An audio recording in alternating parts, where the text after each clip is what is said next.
The Conservative Party's former justice critic has announced that he is stepping away from politics.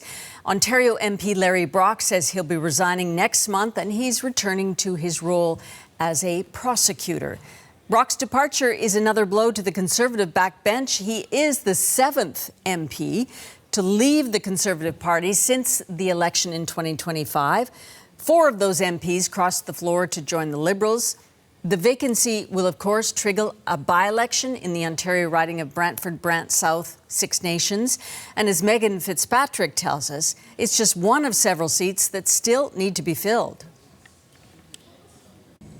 Well, Brock's saying he's not quitting for a few more weeks, so he plans to officially step down on September 18th. That's the Friday just before the House of Commons returns from its summer break on the 21st. Once his seat officially becomes vacant and that notice is given to the House of Commons, then that will start the clock ticking in terms of how long Prime Minister Mark Carney has to trigger the election. It will be up to him to determine the timing. And we've got to note there's already 3 by-elections happening at the end of this month, those being triggered by some of the things I just mentioned, like Richard Martel leaving for the Senate. So that's a by-election happening in Quebec. Then there's one already in Ontario to replace Liberal MP Nate Erskine-Smith, who has stepped down, and then one in BC to replace Jonathan Wilkinson, also a Liberal MP. So of these 3 by-elections on August 31st, 2 of the seats are Liberal, 1's Conservative.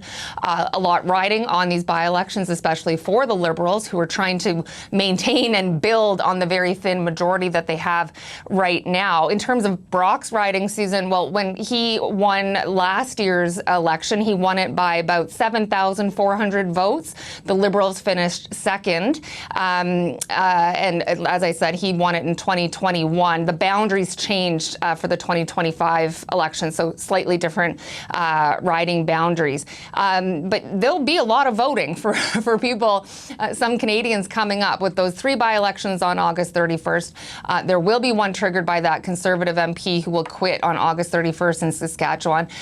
Brock, there's already a vacancy in Quebec. Prime Minister Carney chose not to trigger that by-election along with the other 3. That's a seat that's held by the Bloc Québécois, and the MP there quit because he intends to run provincially in this fall's provincial election in Quebec.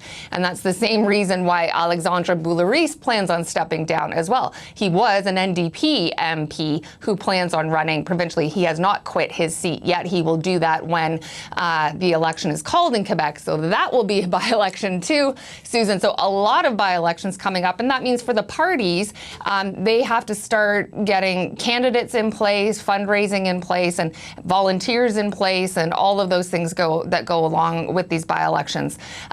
So in terms of the timing for this exact one, again, that will be up to Prime Minister Mark Carney, but it could be a couple months before that by-election happens. That's Megan Fitzpatrick in Ottawa.